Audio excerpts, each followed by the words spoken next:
In November, David Letterman invited me to the Indianapolis Motor Speedway, home of the Indy 500. Dave grew up in Indianapolis.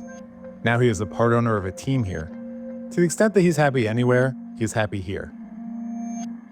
If you read pieces about you, pieces of press, profiles, stuff like that from the 80s and 90s, even a little bit in the 2000s, you were often portrayed as miserable. Yeah, that's great. I love that. Yeah.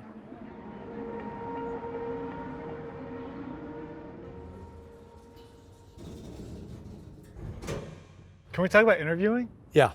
Interview technique. Do you have any? I don't know why, but here lately I've thought about this, and my preference would be I'm having dinner with you and your wife, you and your family, and we go to dinner and then we start talking. That would be my preference. Right.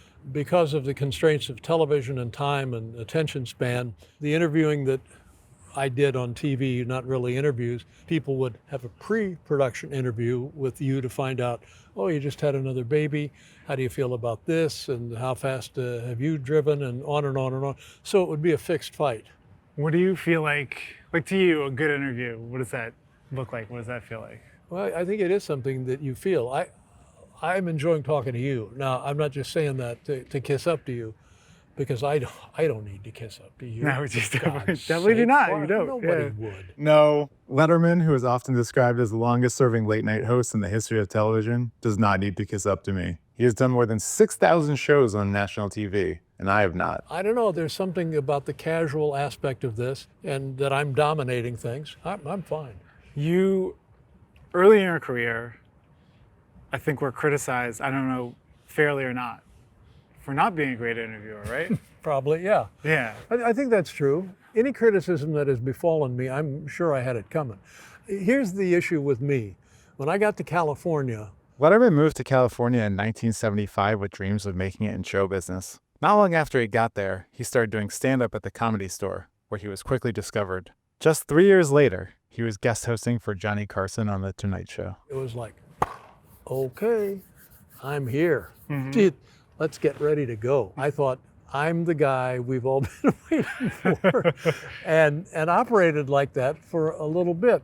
And the first time I realized it was a mistake, I had a morning show on NBC. This show was called The David Letterman Show and ran on NBC for less than a year. Wild show. It was on for a day and a half, and then it blew up the network. And that's when I realized, oh, you know that thing about me being the guy everybody, maybe that needs to be, let's take another look at that. The interesting thing about some of the interviews from earlier in the run is they could get confrontational. Yeah, I guess so. I will say that I also, in those days, was probably under some real or imagined mandate that would provide energy that would help the show succeed. And Like when you look back on those now, how do you? I wince. You do? Yeah, because having the notion that I was the guy American television was waiting on skews your perspective. And so if I think that that's who I was then, I have to question almost everything I did. At the time, would you walk away and say, oh, that was the guest, or would you walk away and say, oh, that was me? Always me. You own a restaurant and somebody gets food poisoning, it's your fault. And Yeah. by the way, I'll say this, in all the years we were on, not one guest had food poisoning. And you can Google that. Do you feel like you these days approach conversations differently than you would then? Well, these days I just, whatever is causes curiosity. And probably, I see people do it now on TV. I think, well, God, this is so much easier. Why did I think it was so hard? Easier in what way? It just seems to come effortlessly. Right. And right. occasionally people have been nice enough to have me on their shows, and they are just so comfortable and gracious that it makes me feel like, why did I think this was a fist fight? Yeah, why did you think it was a fist I fight? can't help you there. Yeah, but it doesn't feel like that anymore. I think it was, in my head, the struggle, everything's got to be perfect. And if there's even a dent in this, I'm going to be embarrassed and made to look foolish. Right. Because you remember, I was the guy American television was waiting on. I mean, you weren't not the guy, to be fair. Yeah, I was To be not the fair. guy. Believe me, I was not the guy. You feel ready? You good? I am ready. Let's Okay. go. So I heard you say And please clean this up if I have this wrong. I heard you say that you felt like you were glad that you were mostly out of showbiz because showbiz had been making you kind of a worse person. Yeah. Yeah, I have that right? yes, you're exactly right. And maybe it's only because I went through show business, I got that out of my system eventually, that I can concentrate on being a better person. And probably couldn't have reached this point if I had not gone through the exercise of trying to succeed at show business. I kind of wonder what you meant by that, like making you a worse person. I just feel like personally I have greater humanity than I did when I was in show business, because it was all single-minded and great pressure, real and imagined, and I felt like it's all on me and it's all on me and like that. It was all nonsense. What? No, what I need is a tracheotomy. The adrenaline hit of the show, do you miss that? Oh yeah. I do, and everyone does. Like some people really thrive on it.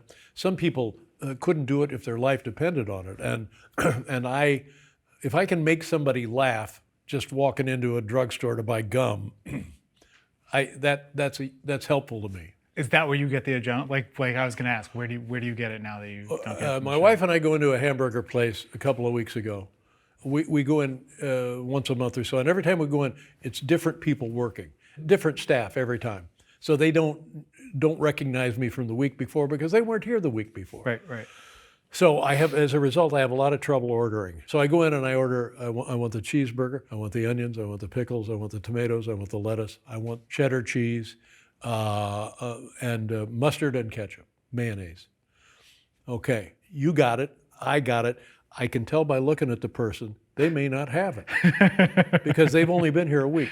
So I say to the young person, I say, listen to me. And I wasn't threatening, though that sounded threatening. I said, when I get my cheeseburger, will it look like that picture up there? Yeah. And now I'm joking. The kid turns around and looks at the cheeseburger, and my wife is like my lawyer, throws herself between me and the kid and says, oh, he's joking. He's joking. teasing. Don't worry about it. Yeah. Long story short, the order was completely screwed up. Did you have any more jokes for the kid after that, or you left them? That wasn't in enough, peace? Zach? Yeah. I don't know. That's all Maybe I you go got. back and do the punchline. Some of Yeah. these things I'm just making up. Which ones?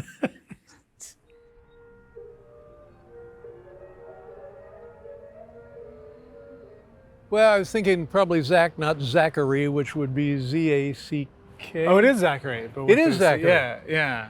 Huh. Is this? Yeah, I noticed you're asking a lot of questions about me, which I appreciate. You know you are being interviewed, though, right? Yeah, but it's good for me to get out and see people. I know that sounds sad. I think your reputation and your show years, I don't know, accurate or not, was not social. I felt like whenever I would go out, there would be an expectation to which I could not live up to. Really? Yes. What was the expectation? Oh, here he comes. He's going to do a show. He's going to be funny. We're going to be entertained.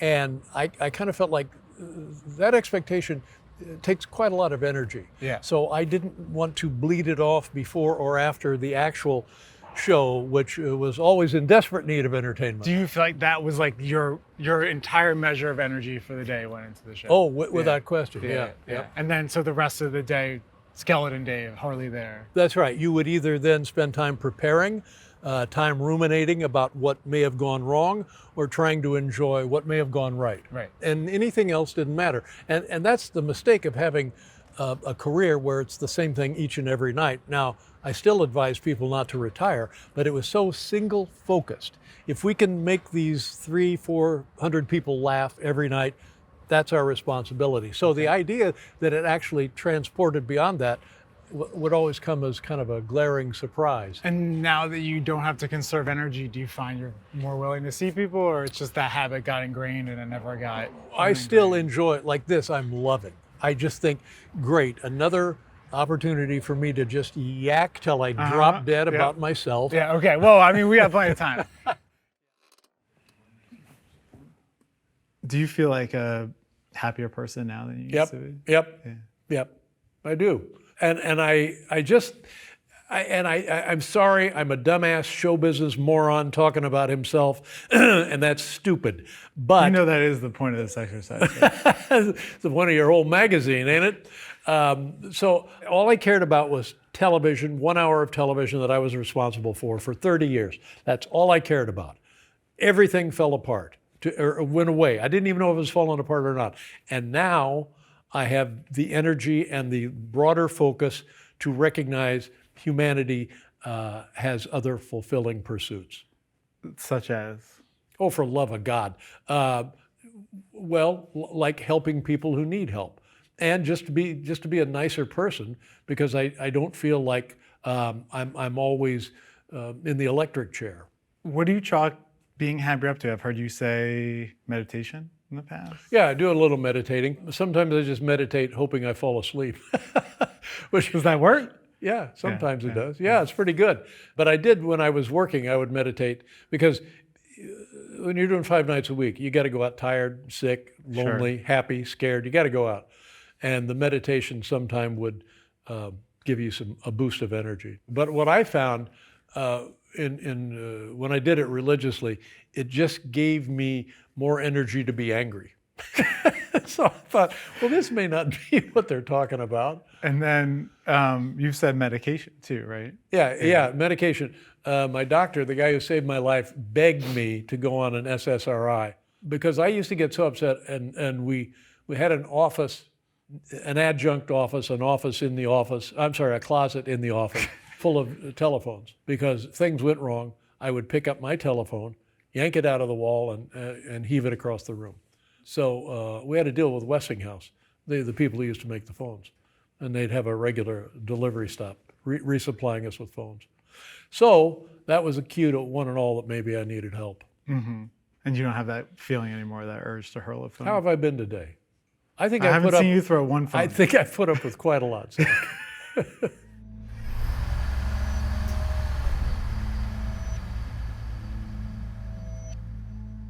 I'm 42, so my life run coincides pretty closely with the run of your show. Mm-hmm. And it almost would be hard to explain to someone now how much attention was sort of like paid to what you were doing and when you were doing it. I mean, kind of think I know what you're going to say, but is there a way to even like put into words what it's like to be at the center of a phenomenon like that? There was a lot of attention when we moved from NBC to CBS. And I just got to a point where I kind of experienced that, where it was just, okay, can we stop this now? And it was one after another, and then it built exponentially. And I kind of got a glimpse, not a full understanding, but a glimpse of people who are superstars and super well-known global people who live with that the rest of their lives. But then when I started, after a while, people didn't care. And then that diminished. Well, there was a great fascination. It's funny that one might have to explain this now, but I think one might actually have to explain this now, which is that you had a rivalry. There's another show on at the same time as yours, a guy named Jay Leno. Oh, Jay Leno. Well, that was part of it. It was a war, the late night wars. Right. People took sides, and you maybe represented a cool, ironic, sarcastic form of comedy, and Jay was maybe seen as the everyman. Everyman. Yeah. And guy you'd want to have a beer with. For basically most of the run, except for right at the beginning, he drew more ratings than you did. Which again, seems quaint now, but at the time was a huge deal. Yeah. And I've always been struck by your conclusion, which I don't know when you arrived at it, but it's something that you've shared. Ultimately said, more people like Jay than like me. Right. Yeah. And in the beginning, it's a huge assault and insult to your ego. Because you think, well, no, I'm the show. I'm the guy America's been waiting on. And for a while, I was. And then Jay overtakes me and continues to overtake me for the duration of the runs. So I had to figure out what that was. And I just think it was that simple. Was that a source of pain to you at some point? To have kind of conjured the reason it happened was a relief. I mean, what? I know for a fact that certain elemental mistakes were made on my part, but at the end of the day, he is just, and his show was more likable than the show I was doing. Did you ever make peace with that fact? Yeah, I mean, it's a fact of life. Well, I think the thing I was trying to get at, and this is another thing that at one point you would not have had to explain, and maybe now you would, which is that there's this kind of comedy, it's almost the dominant comedic voice now. Wry, arch, sarcastic, maybe a little meta. Before you were on TV, that basically had no mainstream representation. You sort of brought that with you when you came on. You're nodding your head. I'll accept that. Do you feel like you see your influence places now? You see something, you say, oh, I can kind of see that has lineage. I can see that it kind of connects to something I was doing. Maybe. I can't identify any of those now because I'm thinking of things that we did that I know were created prior to me. A lot of the stuff that we did was stuff that I remember Steve Allen doing, who, again, people don't know who I am. People really don't know Steve Allen. He did a wacky show. Couldn't get wacky enough for Steve. So there was that. We used that as a source. And I thought, yeah, let's bring this stuff to mainstream. You know, I mean, I think another thing that you're very influential in, and I wonder if you agree with this, and I'm talking about like wry and ironic comedy, but some of the most famous shows, especially toward the end of your run, are like the show after your bypass surgery, right? Or the show you did after September 11th, right? There's a crazy show after an episode in your life where you're being blackmailed. It's a crazy show.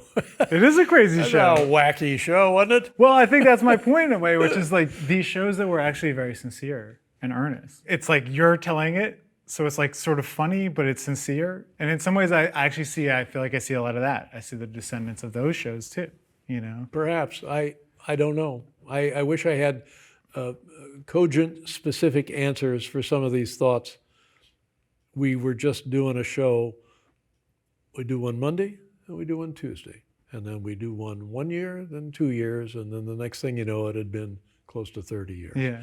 And I don't know, maybe my memory is sagging. I just don't remember it other than it's what we did. There's like almost a part of you that seems reluctant to like look at the light, like look directly at the thing. Is that accurate? Is there like a... Yeah, I think so. I think so. I can't, in addition to the show, I can't look at pictures of certain parts of my life. I just can't. I find them heartbreaking. Really? Of me, of my son, of my wife, of my parents, of my family. Let's just keep going. Let's just keep going. Sadly, you do keep going. And you don't want to look at them because it reminds you of the past in some way? I find them heartbreaking. And what breaks your heart about them? I don't know. Yeah. I just see that as, oh, yeah. I guess it's the passage of time, sure. I don't know. Maybe, it sounds like you judge yourself harshly, so maybe you're looking at that person and... I'm going to need to make an appointment to see you next week. Yeah. I'm available, I mean, if you want to do it. Oh, I know you're available.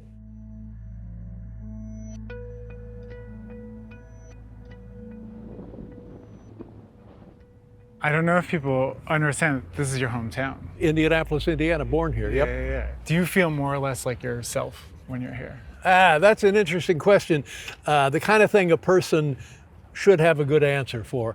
I don't feel like myself anywhere. Now, here's the adjunct problem. In my life in show business, I find that I have pretended to be someone I'm truly not. In my life here in Indiana and at my home with my family, I am probably the person I actually am. And I regret that they don't kind of cross at any point. So who is the person you're pretending to be? Dave, Mr. Indiana Big Shot, going to be part of the magazine here at the racetrack. But at home, it's, honey, is the casserole hot? That's me. Okay. And by the way, that was full-on sexist. I made the goddamn casserole. I wanted her to tell me whether it was hot because she's the only one with any sort of sensory abilities. The strange thing about you is you've been doing this so long that in some ways you've been like stage Dave, maybe more than real Dave. You're absolutely right. And I'm telling you, the imbalance is difficult to reckon with. You've had a little bit of time to figure it out. Yes. Are you figuring it No. out? You're obviously... Well, would you call yourself semi-retired? Retirement is a myth. You won't retire. The human mechanism will not allow you to retire. You may change what you're doing. For the record, people do retire. But what do they do? Sit there and wait for, give me the name of a show, Judge Judy to come on? Late Night with David Letterman? But you know what I'm saying? You can't, as long as you are healthy, you still want to produce, and you will find ways to produce. Once I stopped doing the show, it took me a couple of years to figure out that, this is a completely different rhythm. And without the rhythm that you're accustomed to, largely unsatisfying. So you got to find something that's important to you. And for you, what was that? Well, like doing this, I leapt at the opportunity to do this because it includes many things I'm fond of, mostly talking about myself. You don't actually like to talk about yourself, No, do you? Yeah. no. You talked to a lot of well-known people in the show and did so for years on the show before that. Do you feel like you've learned anything profound about fame or celebrity having been around that machine for so long? Some people wear it pretty well. I'm always impressed by that because to me, if the fame has crushed you personally, I prefer that kind of person than somebody who wears it well. You like to see someone kind of like trembling under the weight. Yeah, because you've achieved exactly what you had hoped to achieve and beyond, but yet it's left you a little, if not broken, dented. So that to me is fascinating. See, that's interesting to me because I feel like I could always kind of sense that from you, that you kind of like the cracked version or the dented version and not maybe the most polished. Perhaps. And yet you chose this line of work where you were around it every single night. Did it ever feel like a paradox to you? Yeah, it's directed at myself. The only time I would feel really happy and satisfied with the person I am is if the show went well. If the show doesn't go well, then I'm crushed, crestfallen, bereft, fill in the words, and then I get to try it again, and then I'll come back up. But I'm always suspicious of people who seem to be joyful with their success and fame in show business. And yet your show was a place where someone would come to Peacock and Yeah, a lot of this stuff, Zach, I can't help you with. If you read pieces about you, pieces of press, profiles, stuff like that from the 80s and 90s, even a little bit in the 2000s, you were often portrayed as miserable. Yeah, that's great. I love that. Yeah. So first of all, fair characterization? I think so. There's a couple of things going on there. I was drinking heavily in those days. That may have provided some fuel for misery. And I guess not achieving what I imagined to be. Like you take Johnny Carson. There's never going to be anybody as good at that kind of show as Johnny. Nobody better. Maybe there are people now who are excellent broadcasters and as good as Johnny, but nobody better. So here I am thinking, oh crap, I'm not going to be as good as Johnny. What am I doing here? I like the idea that I was characterized as miserable. That's delightful. You have talked about how your father was somewhat unhappy in his career. He was a florist. Yeah. Do you think there was like something hereditary about that almost? Like that it was modeled or?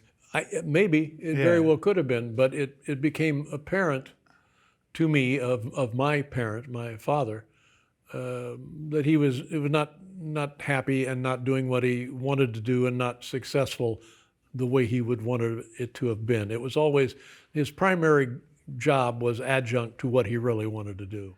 I came across family information that the guy could sit down and play the organ. He never took a lesson in his life. And an organ is not like a piano. A piano is a complex in and of itself. An organ times 8. You got keyboards out in the parking lot. It's just crazy. And then your feet are, but he just could sit down and play this thing. So he had applied to a radio station in Louisville, Kentucky, WHAS, 50,000 Clearwatt channel, still in business. And he applied to a position as the station organist when he was a kid, in his 20s or so. Someone in the family got wind of this. This is a horrible story, by the way. Keep going, let's go. Someone in the family got wind of this, contacted the station, and said, you're making a mistake if you hire this guy. Oh, no. Because to that person, pursuing that line of life work was, you might as well join the circus. How can you be anything, a full human being, if you're going into show business? When did you discover this? I had it confirmed this summer, honestly. I always had a different version of this story, and then I had it corrected for me this summer. God, does that Sounds horrible, doesn't it? It does. Well, you tell something embarrassing about yourself. Man, it's amazing to interview David Letterman because it's like you ask a question just comes right Well, back. now I'm embarrassed and mortified and self-conscious that I've explained this tragedy from my father's life. And by the way, What's mortifying about I don't that? know that he ever knew about this. And the fact that I now know about it is, I don't know, it's beyond, well, what is that? What's going on there?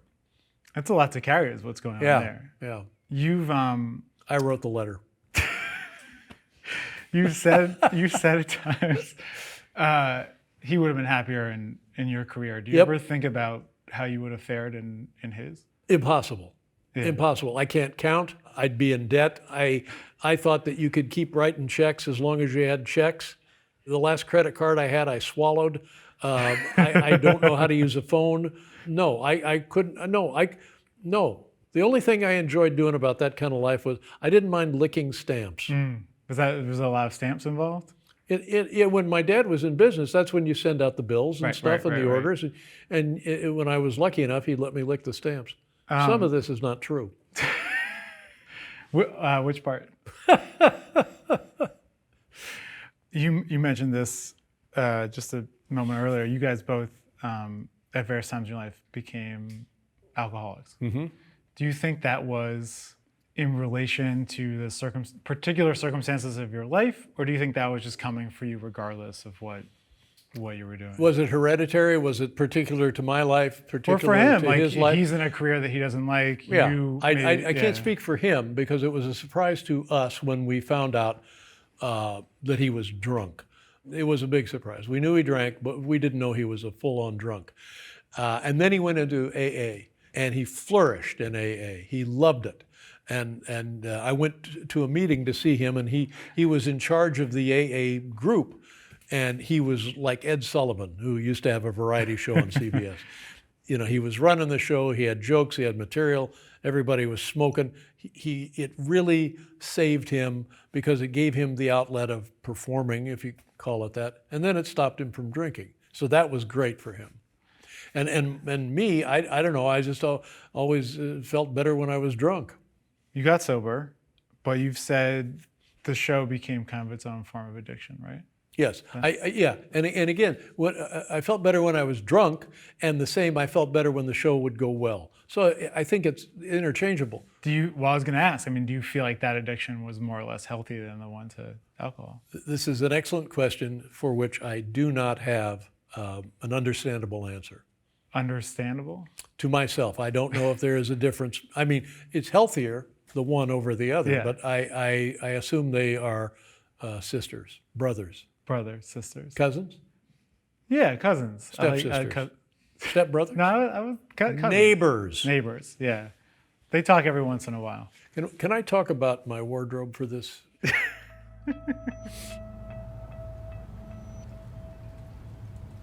You have a new Samsung Fast Channel. I barely know what that is. You know what that is? When you say you barely know what it is, you then know more than do I. Okay.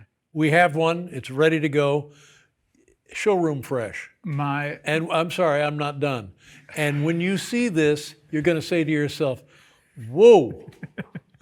So my understanding is it's content from your show, meaning the late night show that you did for years and years and years on CBS. And so it's sort of clips from that and highlights from that and shows from that. Remarkable thing about that to me is that it turns out you own all that stuff. Yes, it is remarkable, and owing it all to good representation when I was representable. And I will tell you, I've come to the digital world, and I'm barely, not even inside the boundaries. But I have such great admiration for what it can be and what I've seen of it that it makes me, and somehow want to be a part of it. Not in a huge way, but I realize that what I always wanted in the world of television is now being accomplished 1,000 times beyond what I wanted in the internet world. What was the thing that you always wanted? I just wanted to grow up and have a TV talk show. Do you think much about the show in general these days? You know, it's awful. It's just god awful. From the day I stopped doing it to last night, 2 or 3 times a week, I have an anxiety dream No. related to the TV show. Really? Yes, and it's maddening. It's What's the just dream? maddening. The dream is I show up and here I am. I'm ready to do the show. I'm on the old show schedule. I've been to rehearsal, I've been to hair, I've been to makeup, I put on my work, and I come down and it's people I don't know looking around me saying, okay, we'll get to it. But what about the audience? I guess they're here. So it's me in the same mode, everything else incomplete. And it's that anxiety that usually wakes me up in a start. What do you think it means? I think it's akin to the college dream of, oh, I forgot where the English building is. I don't know. Or it could be some sort of psychosis. Let's hope it's not psychosis. Yeah. Yeah, probably. Yeah. We talked about how the retirement wasn't actually a retirement. But did you think at the time that you were done working? I didn't even give it any thought because I knew that it was time to go, and I went, and I don't know, I just didn't think beyond that. And so suddenly I realized, what am I going to do? And then my good friends at a major talent agency took me in hand and took me to many, many meetings. And every meeting began the same way. Executive A or B, who's no longer at B or C, would say to me, well, what would you like to do? And I thought, well, this is pointless. I did what I wanted to do. So luckily, the good folks at Netflix were happy to have, well, I won't say happy, but they have me. And that's been a great experience, by the way. It's gratifying. Do you feel like you've learned anything new about the work, doing it the way you do it for the Netflix show? No. No. I don't think I have. Incredible. And I think if you compare this show to the old show, you'll realize I've learned nothing. Incredible. How long do you think you'll keep doing it? I don't know. I'm surprised that I'm still doing it at my age. On the other hand, I still get a kick out of what we're doing. So what does that mean? I don't know. This question will sound more morbid than I mean it to sound, but yeah, your age you mentioned earlier, 77. Mm-hmm. What do you think? I don't know. Like I said, I'm surprised the number that I'm still doing it now. I was doing some show for Netflix a couple of years ago, and the schedule was ridiculous. We were doing 3 shows a night twice, and then 3 shows another night twice, and it was just insane. And the stage manager came up to me between one of these production shows, and she said, you're going to have to sit up straight. Look, I know you're exhausted, but can you just sit up straight? And I just thought, well, maybe that's a sign. Maybe that is a sign. I don't have any more questions. Thank Actually, I have God. one. How did I do? Yeah, I thought it was pretty good. I like you. I feel like I failed you, honestly. In what way? Just stupid things. Like I said, a lot of this stuff is just flat out lies. Well, which ones? I'm not telling. But you seem earnest and likable, and I've seen some of your work, and I feel like I'm just a gas bag. You know, I'm just all I am is just ego and a pair of jeans. So when you, they're great jeans though. When you say that, it's interesting to me because I've watched a lot of your work, right? You sat across from people in my chair, asked many questions. Did you consider any of them gas bags? Yeah.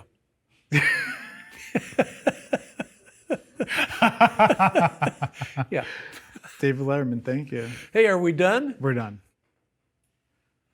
Thank you. I'm grateful. Thank you. Yeah, it was something I've been happy about, and I'm happy to be here. Thank you.